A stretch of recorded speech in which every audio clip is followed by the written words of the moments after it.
Welcome back to I Hear Good Things, the podcast, a podcast about music. It's 18 degrees. Sorry I'm late. I had a busy long weekend and then I got tired.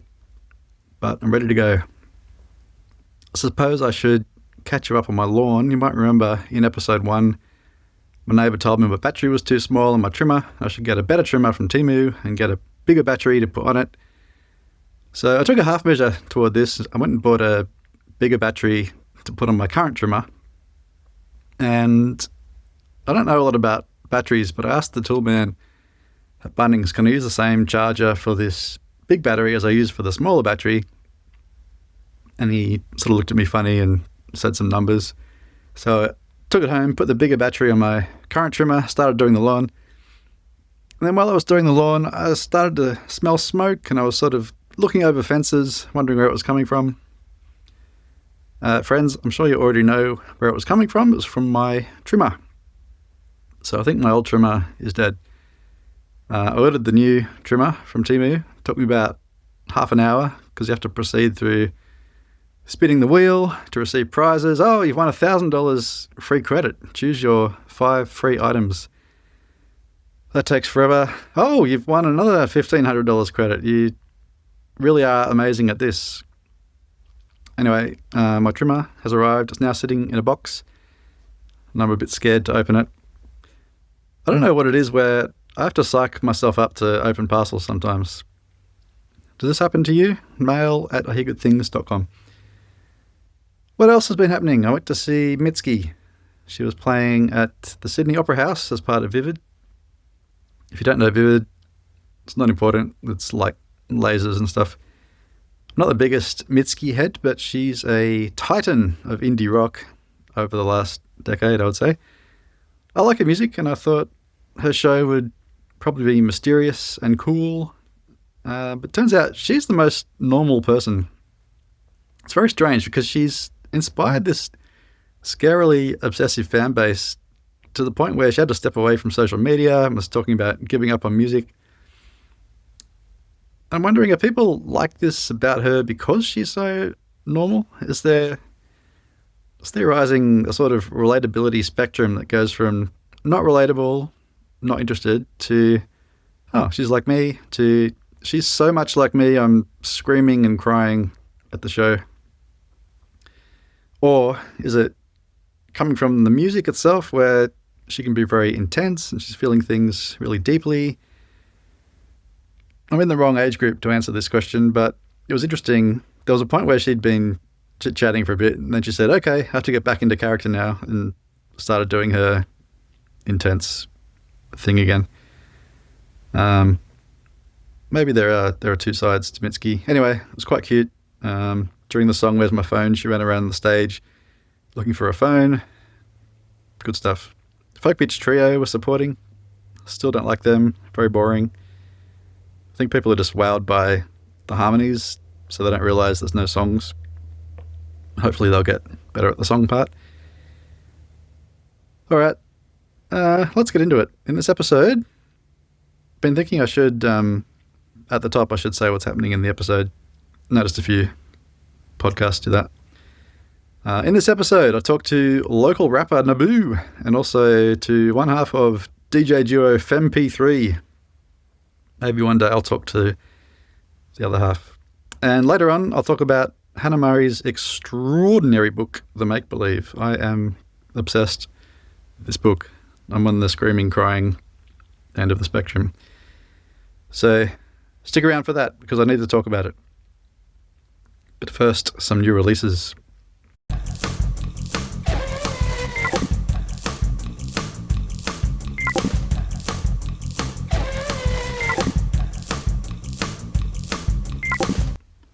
I need to make some new music for the interstitials. I'll try and do that in the off-season. All right, new releases. As always, a generous interpretation of new, and there's a playlist for this episode in the show notes, so you can find all the stuff I talk about. Start with Australia and Marek Villains, their album It's a Band, Not a Bun Me. I just found this yesterday in an open tab. I was trying to close a lot of my tabs, and I found this on Bandcamp, and it might be my favourite thing I'm talking about today. This rips, as they say in Italy. It's a couple of guys from Sydney. If you're not familiar with the suburb of Marrickville, it's primarily known for its banh mi. This album has the best description I've ever seen on Bandcamp. I'll link it in the show notes. But yeah, this rocks. There's a song about the Powerpuff Girls. I love it. Next up, Crocodilus and their album Limbo, Please Be Good to Me. Another band from Sydney that rocks. This is their third album. It has the saxophone, which I have poo-pooed on previous episode, but I'm not angry about it here. Fits in well. I looked up Crocodilus. That's the genus, apparently. And then the species. The species have cool names. I don't know if I still have that tab open. Let's have a look. So there's Crocodilus acutus. Oh, cute crocodile from southern Florida. Intermedius. You'd hate to be Crocodilus intermedius. Pretty boring. Crocodilus johnstonii. I'm going to have a guess about who discovered that one. There's Mindorensis. There's Moraletti. Rhombifer is a good one from Cuba. Anyway, it's neither here nor there, really. Eddy Current Suppression Ring have returned after 7 years with a surprise Tuesday drop. Maybe no one has told them that records come out on Friday now. This is a very highly regarded group from Melbourne. I didn't realise they all had cool stage names. Danny Current, Eddy Current, Brendan Suppression, and Rob Solid. So important to have cool names. This is cool music for cool people. I've put the least cool song on the playlist, Turtle. It's about nostalgia. He says, nostalgia is poison, making you doubt the hand you've been dealt. I think this is actually a pretty big social problem. The whole grass is greener in the past contributes to despair in the present day, I feel. There was a session advertised at my kids' school about how to give your kids hope for the future. That is a dark sign. And the reality is you've got to get me on board first before I can even begin to help the children. Mulgabore Hard Rock with Sweet Home Mulgabore, or Sweet Home Bolgamore, as I've written it in my notes, apparently. This is a cool story. This is a group that started in high school in this town of about 70 people in the Northern Territory. They're all family members, cousins, etc. They were heavily inspired by Kiss, and they actually got to support Kiss on their last Australian tour here. And they played music along the lines of Kiss and AC/DC. I was supposed to see them at Vivid at this free outdoor thing, but they had to pull out for some reason. Then there was a massive storm and it didn't go anywhere. Check out the little doco on them on their website. I'll put it in the show notes. Just a few minutes, but should bring you a little joy in this world of pain. Delving even further in the direction of hair metal, Catalano are a band from... Which Australian state would you expect a hair metal band to come from? You're absolutely correct. It's Queensland. I've had a soft spot for hair metal since my teenage enjoyment of Bon Jovi, and this is a great modern hair metal record. It's called Perfect Storm. In a completely different direction, Meat Shell is an experimental jazz folk duo of Helen Svoboda on bass and vocals, Andrew Saragosi on saxophone, again with the saxophone. If you like this album and the hair metal album, we need to talk. It's fun and weird. I like my jazz weird. The album's called The Elevator Child. And lastly, for Australia, this is an older one from February, but I've finally got into it. The band is Kisses, and You're in My Dreams. This is a sort of folky indie group from Melbourne. They have the male-female vocal thing I always like. Very quiet and calming, good for sleeping. My foot's gone to sleep. Heading overseas, and a little fella called Paul McCartney. Old mate has got a bit annoying the last few years. He's got this sort of overly humble. It's just me, Paul McCartney. Can you believe I'm standing here? It's only me. I was in a band. And he's been going around doing a bit of a press tour for it. He was on Chicken Shop Date. It's actually the best interview with him I've seen in ages. She's kind of got him off guard a little bit and not overly bowing down to him. So quite good. It's funny that it's only the humble Beatles who are left. The bitchier Beatles are gone. Just something to think about. This album's probably his most Beatlesque for a good while. His last one was a sort of solo pandemic quarantine album. It was good. This one's full band and he's looking back on his youth. It's called Boys of Dungeon Lane, and you think, the good old boys of Dungeon Lane. Must have been his little friends he ran with back in the day. But no, it's two kids who mugged him. Anyway, it's not very good. Moving on. Two titans of indie rock are back this week. Death Cab for Cutie and Modest Mouse. I tried listening to the Death Cab record, but turned it off. No good. But the Modest Mouse, I think this is a great Modest Mouse record. Especially the first half. It gets a bit stranger as it goes on, which is cool too. It's called An Eraser and a Maze. It has a mix of their classic eras. There's some sort of Lonesome Crowded West mixed with the We Were Dead Before the Ship Even Sank, a maligned album, but possibly my favourite, if I'm being honest. And I am. Feeble Little Horse also did a surprise Tuesday drop. This is scuzzy indie rock from Pittsburgh. I thought they broke up after their last album, but turns out they only lost their guitarist. I'm seeing people saying this is the best Feeble Little Horse album, but not for me so far. It doesn't top the previous one. Zoe Amber is quite a character.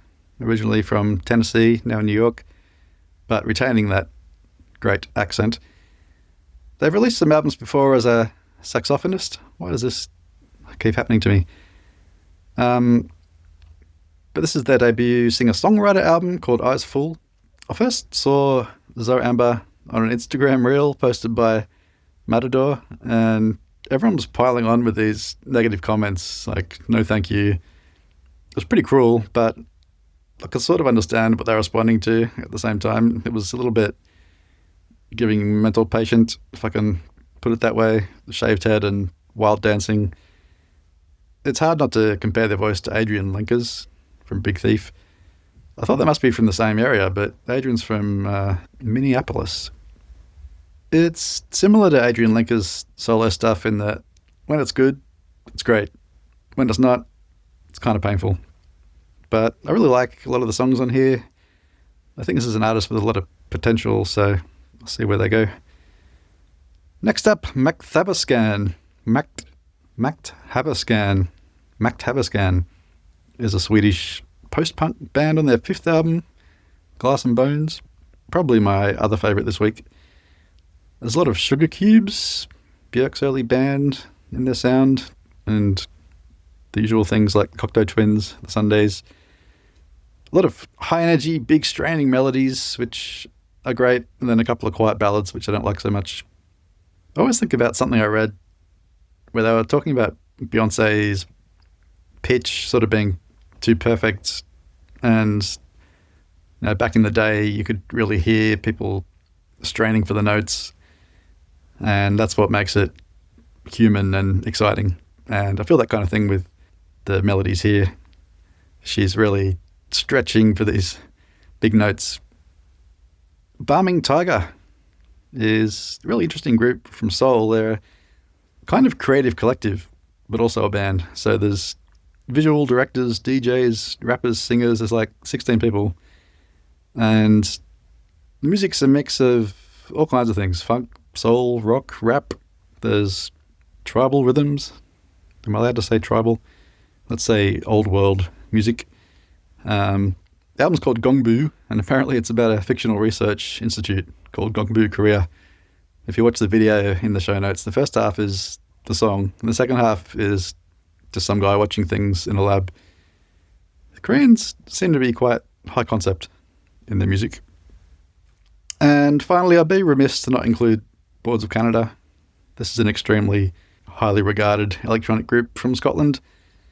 It's their first album in 15 years, Inferno, and it's good, I guess. What can I say? I feel like I'm always a few years off from having my electronic era. We'll see. Also, I just want to mention The Real Me by Kyle M., who was also the comedian Kyle Mooney. I got tricked into thinking this was a new release because I was listening to an interview with him on a podcast app, but I didn't realize I'd sorted the episodes from oldest to newest, so it was an old interview. But I have to throw this in because I find this very fascinating, and I feel like it's the kind of music I would make were I to get my act together.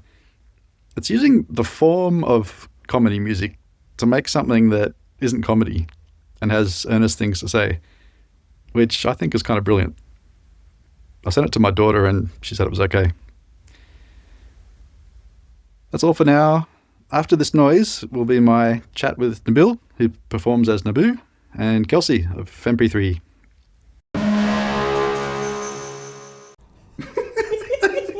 You don't have to be embarrassed in front of us. All right, I'm here with Nabil. Hey, how you doing? And Kelsey. Hey.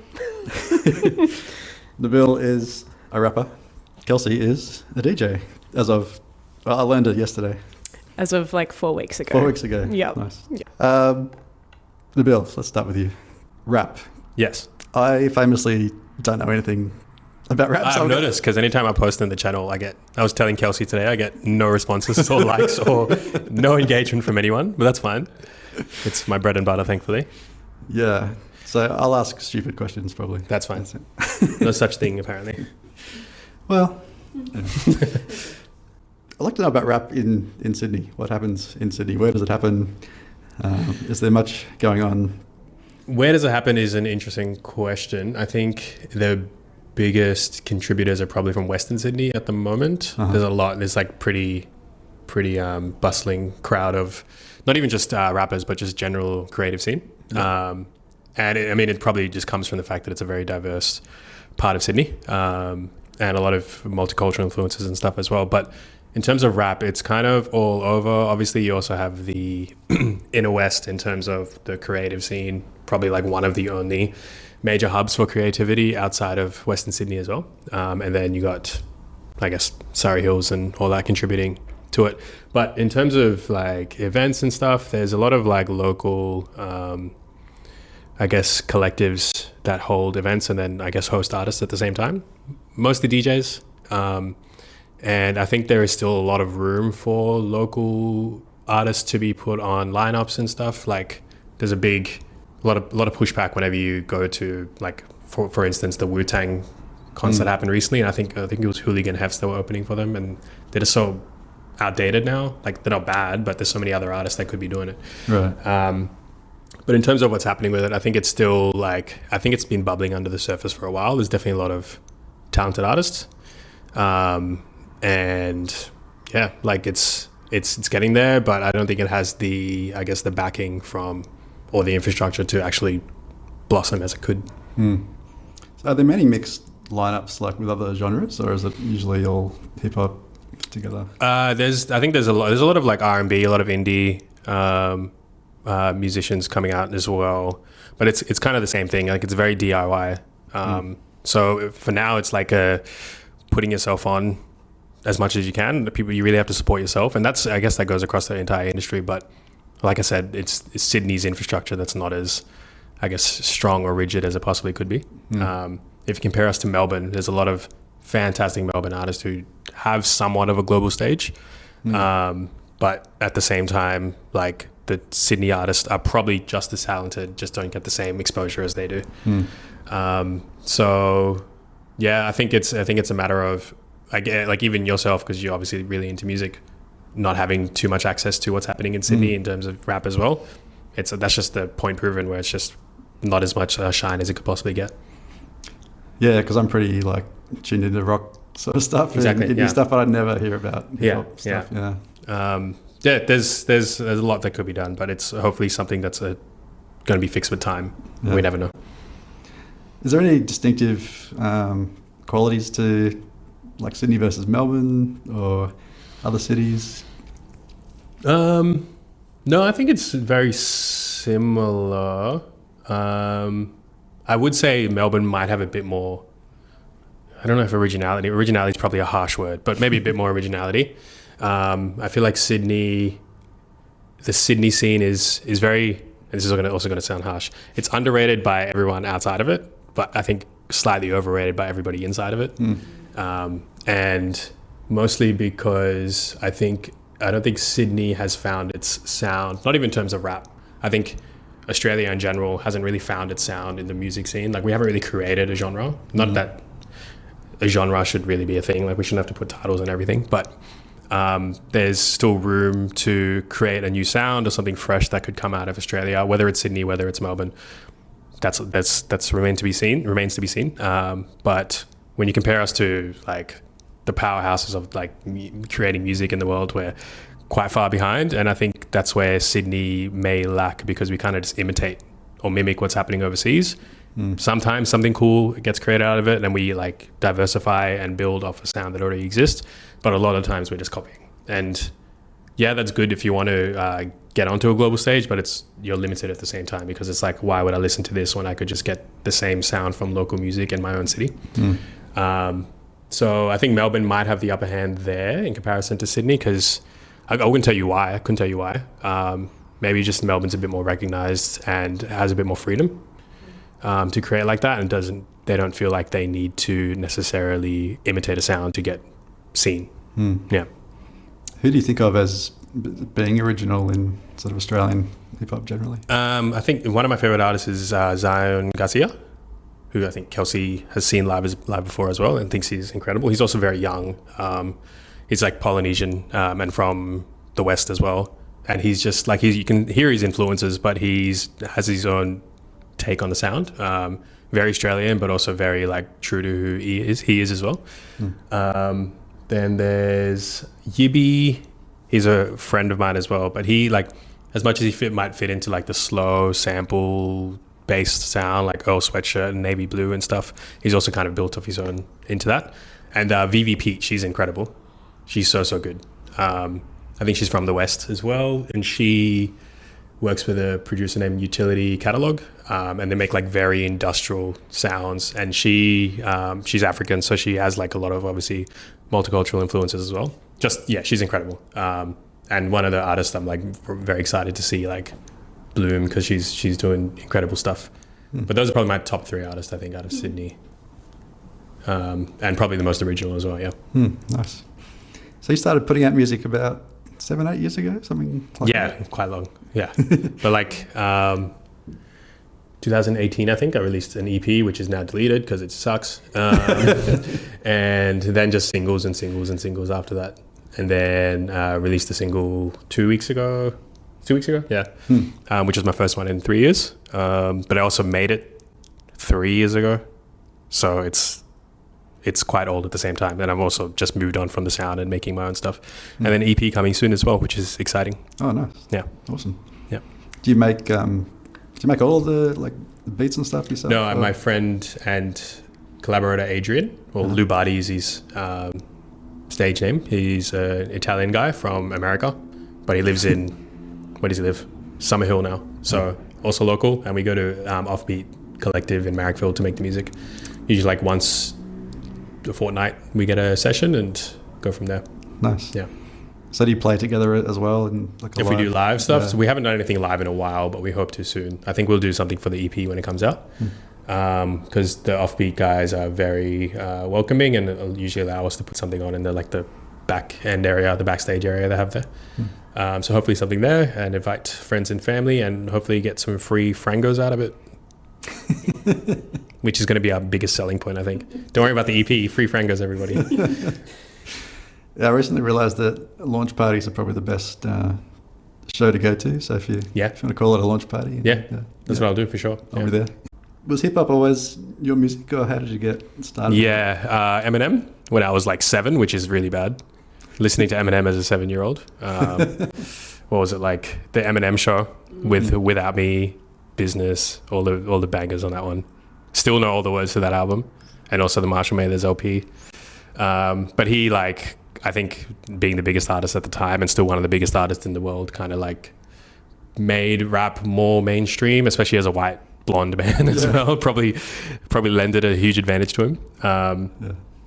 But yeah, him, and then obviously like 50 Cent, Dr. Dre, Snoop Dogg's from that time period, and then kind of just never stopped listening.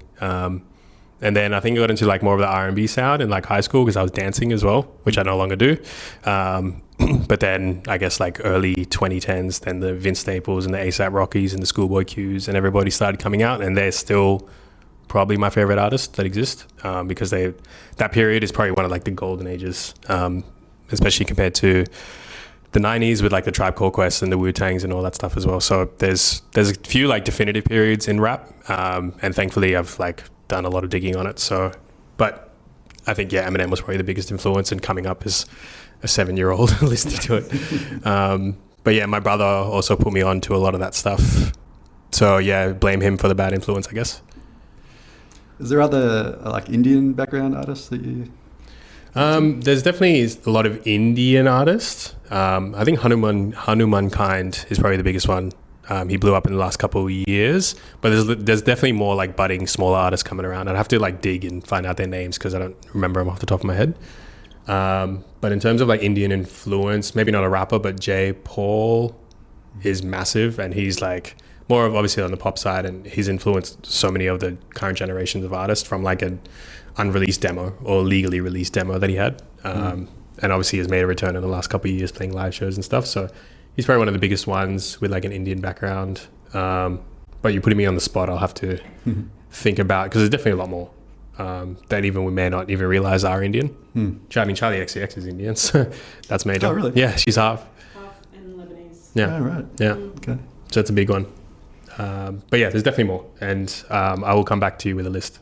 Does that factor into your music? Like It does. Yeah, it does now, especially. I've always wanted to make like the early 2000s Timbaland. Like shout out Timbaland, but like he really made his career off Bollywood influences. And like that's fantastic, but also like let the Indian people make the music career of Bollywood influences. And like obviously Missy Elliott and him, there's so many tracks of theirs that have samples that are still like very recognizable today if you hear them. And that's the kind of the sound that me and Lubadi are getting into now. So the most recent stuff we made, I've just forced him to introduce Indian samples into it. Whether it's legal or not, we'll find out. But there's a lot to be done there, and kind of the sound we're leaning into, and kind of the sound I've always wanted to lean into, and probably where I'll be going from here on out. So, and also just like thematically, have more of the cultural influence. I think would make my family a bit happy as well. Be good. Yeah, nice. Yeah. Do you lean more on sort of expressing your own point of view, or do you sort of think about speaking from a character's point of view? Probably a bit of both. I don't think I really have much of a character, but there's probably stuff I'll say and do in my music that I wouldn't say and do in my personal life, because that's mostly where I express myself. So I guess it could come off as a character, but it's also just inherently me. And just like where I feel comfortable, like it's just me and my producer in the room. It's very easy to say whatever I want to say. Yeah. And it can get silly, and I can probably say a lot of things I wouldn't say to someone face to face. And also just like it's a bit more about having fun with it now. I think I've gotten personal in a lot of my music, and I probably won't even release that stuff because it's that personal. But it's like I think my biggest thing is that I want to make music that people can dance to, because I'm a big fan of dance floors, and also where I spent like most of my 20s. So it would be nice to lend the music to that crowd and have people actually dancing to it and jamming to it at events and stuff. I think that'd be awesome. You had a very cool video for running. Yeah, that was cool. Can you tell us about the behind the scenes? Yeah. So Neil, my best friend and also my visual guy, he usually handles cover arts, directs my music videos, and comes up with the concepts and ideation. Both of us kind of do it together, but as a creative director, he will develop the ideas and put more of like, I guess, thoughts into imagery. We started chatting about it in like probably this time last year, May, June, and then spent the next couple months coming up with ideas. And then we went to a gig at the Art Gallery of New South Wales in July last year. And it was actually like there's a South Asian collective called Curfew. A few of my friends, like Neil was part of it, he's now left, and a couple of my other friends were part of it as well. And they just held this event and had like a couple of Indian artists coming down, like Gayatri Krishnan. She does very traditional like Tamil vocalization, and then this jazz collective called Joby, and they have like Indian influences, and they're like a 6-piece jazz band. It was very cool. But they had this event on, and then while Neil was talking to one of his friends, I met this couple. One of them's a videographer, one's a producer, and then they just happened to be looking for a rapper to make a music video with. Oh, nice. So then we linked, got all their details, and then we met, and then we kind of just pitched our idea to them, and they like helped us develop it a little bit as well. And then we ended up shooting it in October one day on set was at my place. I think we started like 7 a.m. then finished at 6 p.m. It was a very exhausting day. And then the next day I went and drove out to my old housemate's mum's farm in Bundanoon. It was like an hour and a half drive. Drove there and back. And then all the running shots and stuff were just like me sprinting down like a massive expanse of land. So exhausting, but also so much fun. But yeah, it was very exhausting 2 days, but I would not trade. Like, that's what I love to do. I just like it's the performance aspect of the music stuff is my favorite. So being able to actually do that and express that, wouldn't trade it for anything. Is it hard to, because when I first figured out as a kid that they weren't actually singing live in a music video, it sort of spoiled everything. Like, some of it you do live, like you would still say it, but like, yeah, if you're moving around a lot, which in a lot of the scenes I was, it's very hard to maintain, obviously, unless you're like Michael Jackson level of stamina, or Usher or whoever else can perform and dance at the same time. And yeah, I think a lot of it you can just mouth, and then you have the music playing in the background, so whenever you're editing you can just like plug it and play into the right spots. So it might seem tough, but it's actually not that bad. It's probably the easiest aspect of it, to be honest. Nice. Well, it's Nabu Kelsey, one half of FemP3. Famously. Great name. Thank you. Yeah, shout out my friend Cameron. He does communications for a government agency, and he's a very creative guy. And so used to coming up with cool names. He's He's obviously being stunted in that government job, but no, great mind, very funny guy. And we had a list of names, me and my friend that I'm doing the DJ stuff with, and we were asking a bunch of our friends what they thought from the short list. And then I sent it to Cam, and he's like, look, I really like these, but how about FemP3? And I was like, damn. And I said, screw what all our other friends voted. We're just going to go with FemP3. Like, we didn't even get anyone to vote for it. We just said, executive decision, that's done. Yep. So you're a duo. Couldn't afford to have both of you here today, but what's your partner's name? That is Lena. You wouldn't be able to afford her anyway. She's a pretty famous TikToker. But I've been friends with Lena for about 2 years. We met at a rave and instantly, just fell in love with each other. And I remember at the end of the rave night, we all went back to her place, and they were listening to some mundane whatever music, and then she turns to me and she's like, do you want to go to my room and listen to Charlie XCX? And from that moment I knew she was going to be a really, really good friend of mine. Yeah, wow. Yeah. I wish boys could do that. Hey, why not? So you've done a course on, that was good? Yeah. So it's a 5-week course through Your Shot, and you're in a class with about 10 other people, but our whole group for Sydney together is about 200 people. Whoa. And at the end of the 5-week course, you get to perform live, and there's a winner at the end of it all. So yeah, we'll see. So tell me what the skill is, because I have the same. Lena posted it. It's Lena, isn't it? Yeah. She posted a video with the questions everyone has about what a DJ what do they does. actually do. What are you competing on exactly? It's about the technique. It's about, honestly, a lot of it is getting the crowd going. When we ask our teachers, what are they kind of marking us on and what's most important, they're like, how you interact with the crowd and how the crowd interacts with you. One of my friends did it a couple of years ago, and they had full choreo, like little dance moves and stuff, and signs and matching shirts, and they won their stage. Like, they won their day's stage. So that's kind of what Lena and I are backing on. Yeah, so it's as much your sort of physical presence. Exactly, yeah. Because DJing kind of hard. No one told me. So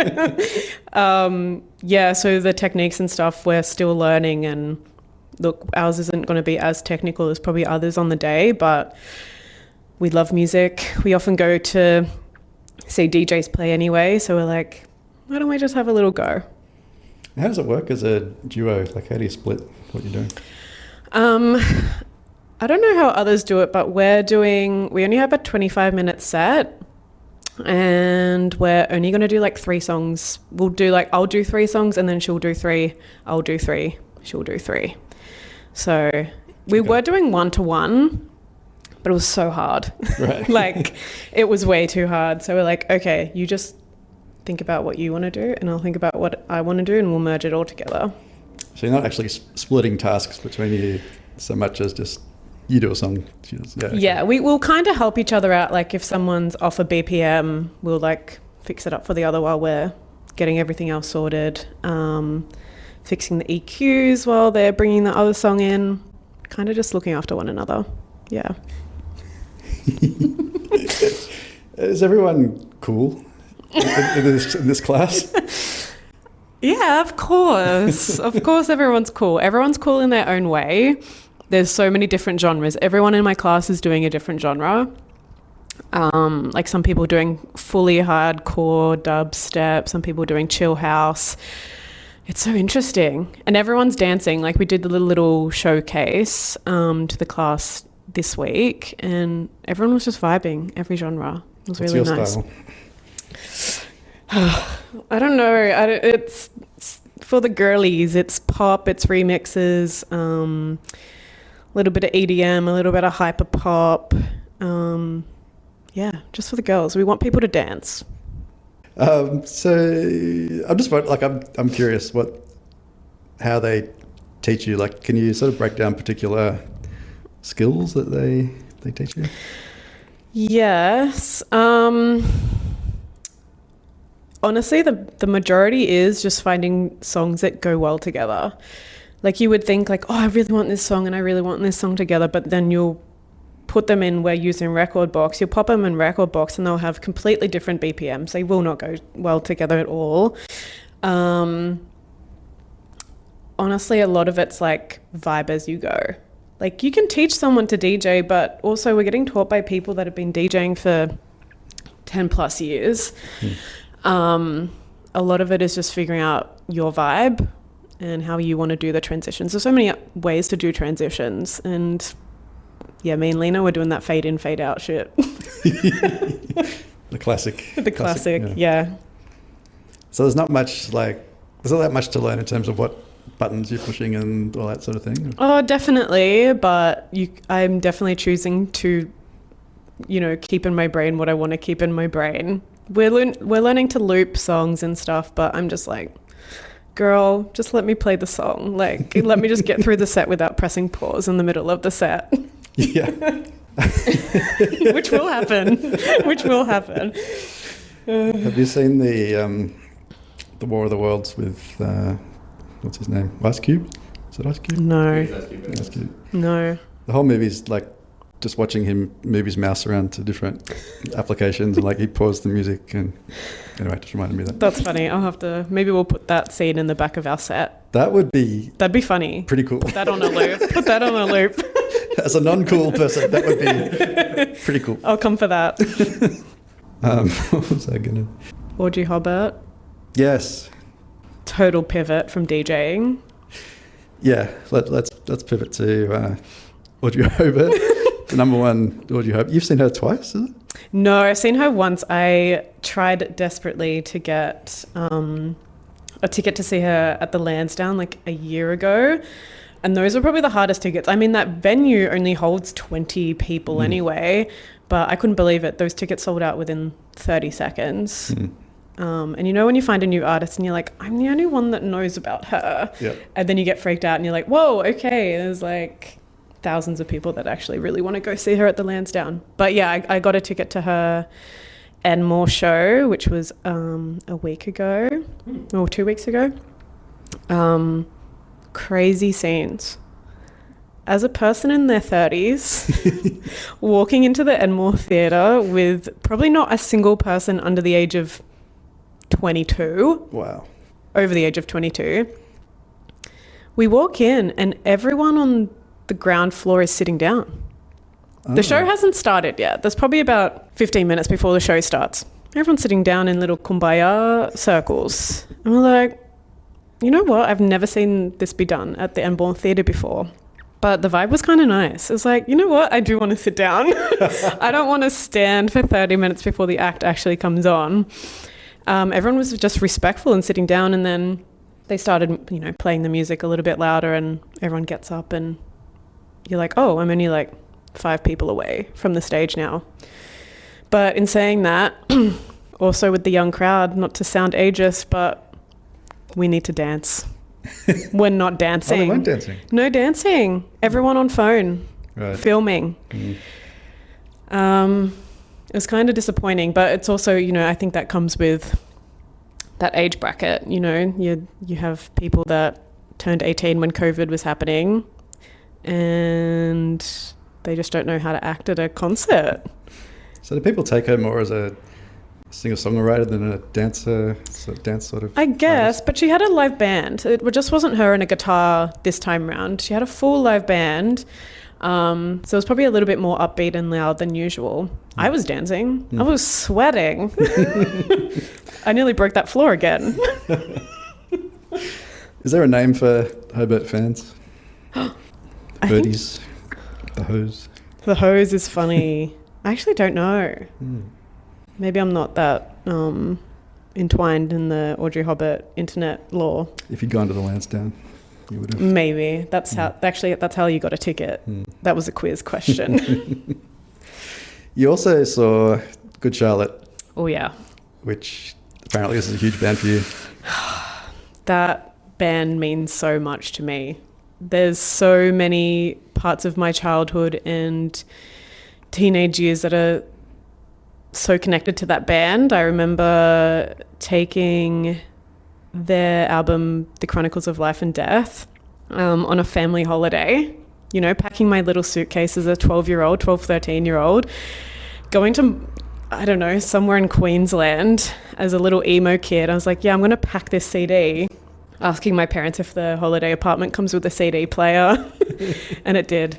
And yeah, I remember just staying in this room for like a week, just absolutely rinsing that album. I love that band, and it's one of those bands that I've been waiting to see since I was 11, 12. And then, yeah, I finally got to see them this year. When I was much younger, I had a blog. Oh my God.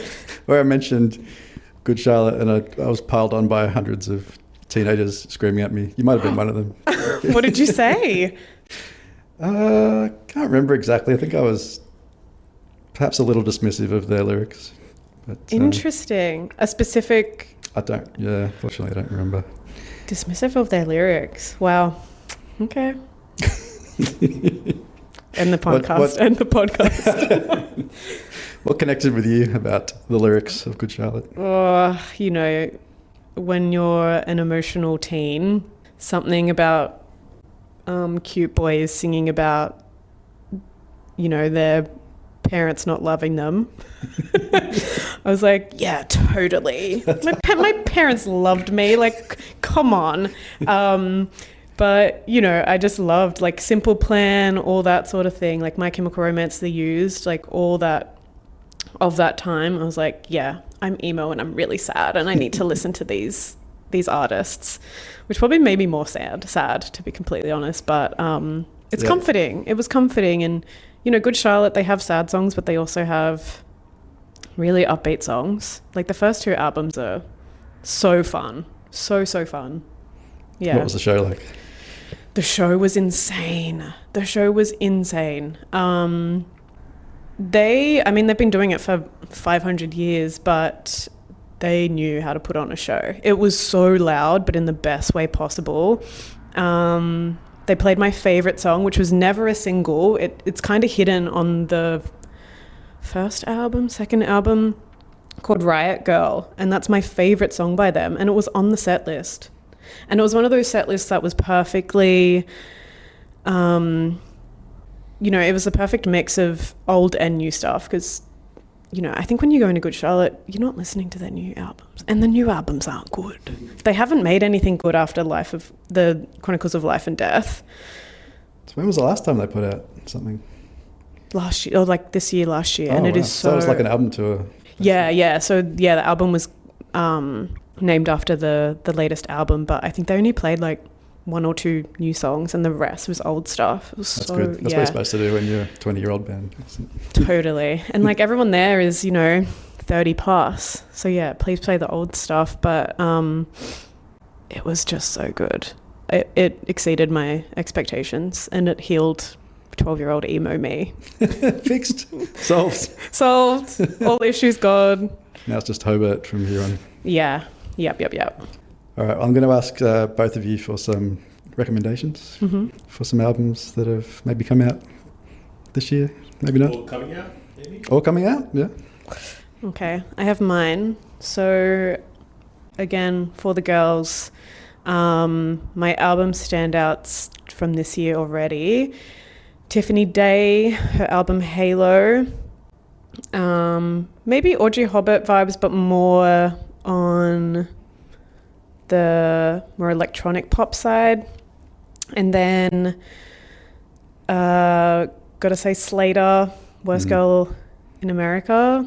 Love that she's finally getting her flowers. I've been following her since 2020. I've seen her live twice at very, very small venues. Oh, wow. And now she's playing the Enmore Theatre this year. Shout out, got my ticket. But yeah, love her. So excited for her. And then, of course, Underscores, their new album, You. Oh my God. That's album of the year for me. That is album of the year. Love. And those are my recos. All right, Nabil. Back here, I have Gina, The Pleasure Is Yours, Korean Riggins, and Live. I'm still unsure which one it is.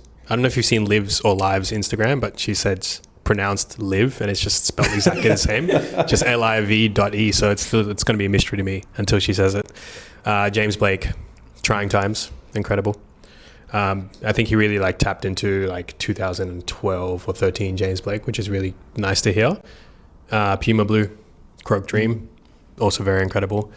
I think his last one was very ambient, and so it's nice for him to return to more instrumentation and stuff, and very heavy Radiohead influence. I remember I was playing him in the car, my friend was like, he sounds like Tom York. I'm like, yeah, he does. And then Aloia is excited. This is the album I'm most excited for. June 26th, Zero. She's Ethiopian Egyptian and London based, and she's just been releasing singles. She's released 3, I think, but hasn't released music for 4 or 5 years. But her EP I was still listening to. Big fan of hers, and getting Lil Sim's love as well, which is really cool. Yeah, awesome. So you have a show coming up? Not in stone, hopefully. No date, no confirmation, but once it is confirmed, everyone will know about it, hopefully. Cool. I'll let people know. As long as my marketing team is on point. My marketing team. Yeah. Awesome. And you have a show coming up? Yes. The competition day is June 13th at Home the Venue. Please don't come. I'm very scared. I'm very frightened. But yeah, hopefully playing to a big crowd. We'll see. Awesome. Well, thanks so much. 2 of the coolest people I happen to know. Thanks for having us. Oh my God. Thank you so much, Ben.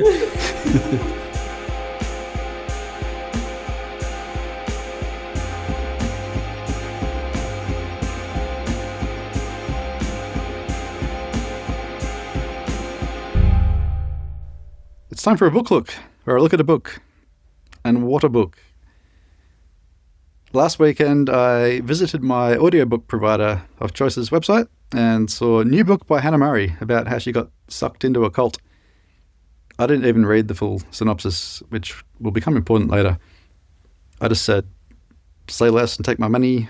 I've always liked Hannah Murray. She was Cassie in Skins, and also Cassie in the Belle and Sebastian movie, which seems odd. Am I to believe the Belle and Sebastian movie is set in the Skins universe?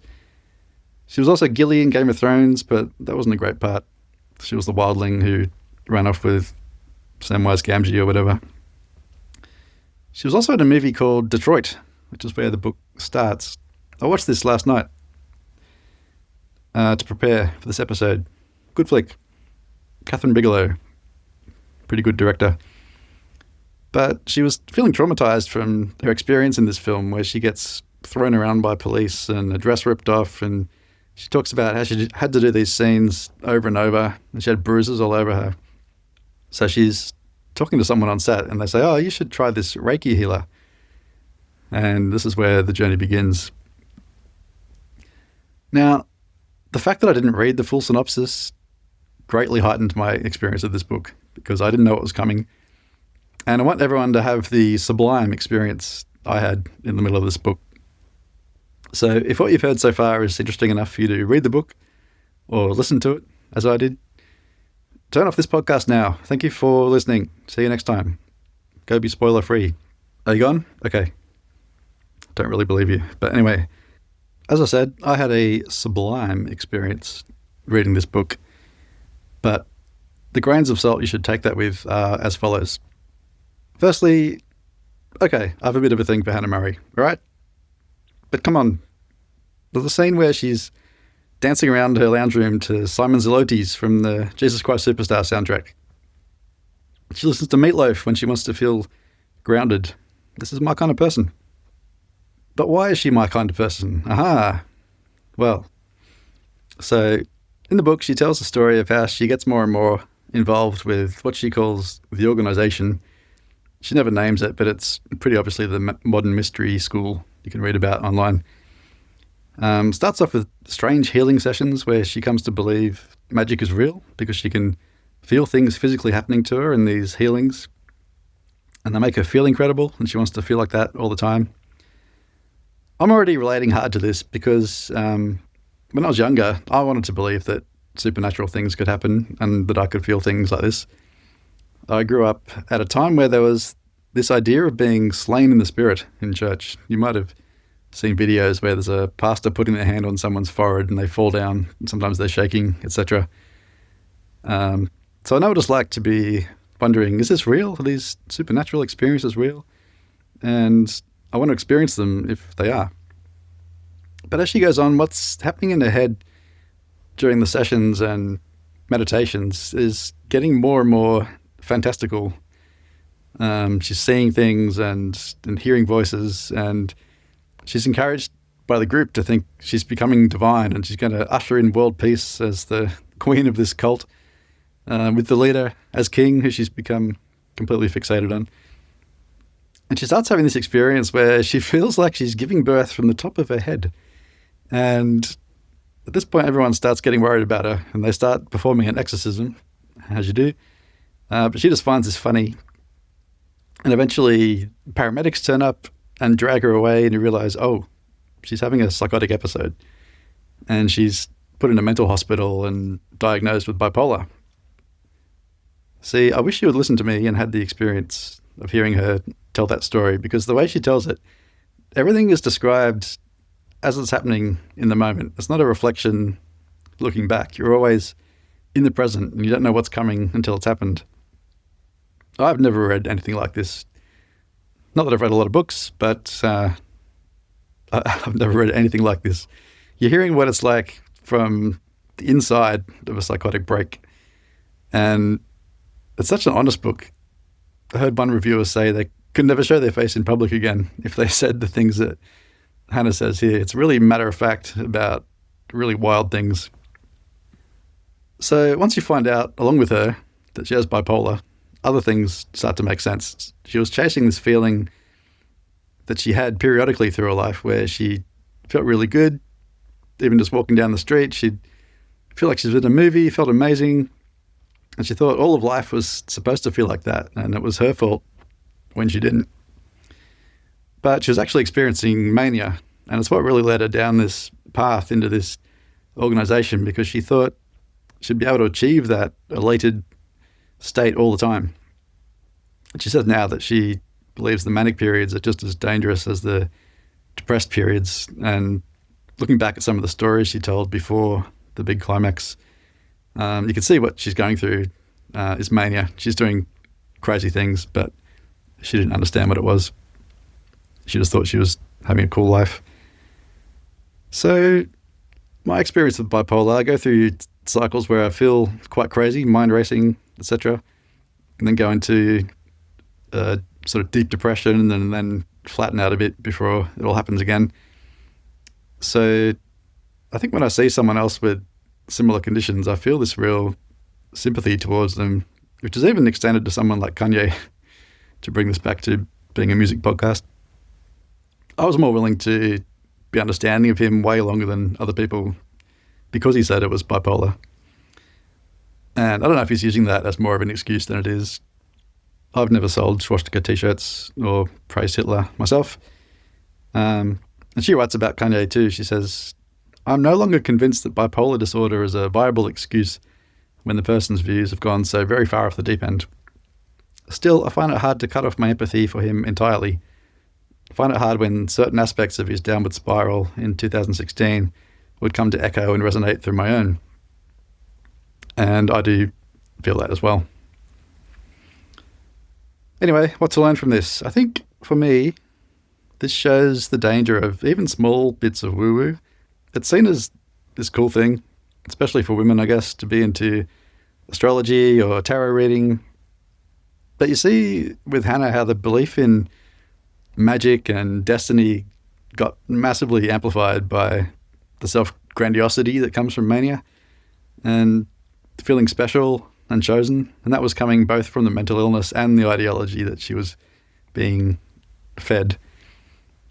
And I'm going to go too far with this for most people, but I think that really anything that you're looking to as something bigger than yourself, any kind of transcendent or supernatural experience, maybe it's fun or comforting, but I think any decisions made on the basis of these experiences should be treated as tainted by unreality. And I'll leave the moralizing at that. But it was interesting to compare her memoir with Robin Hitchcock's that I finished reading a few days later. He talks about going to these happenings in 1967 where there's a teenage Brian Eno leading things and everyone's in awe and having these far-out experiences. And it really makes me think this idea of having this feeling of awe, it's all kind of the same thing, no matter what form. It's a human thing to want it, obviously, and want to experience it, but is it a good thing? mail@iheargoodthings.com. All right, it's the end of the episode. Thanks, Nabu and Kelsey, again for coming on. I hope we've all learned something. I promise I'll unbox the trimmer before next episode. Goodbye for now.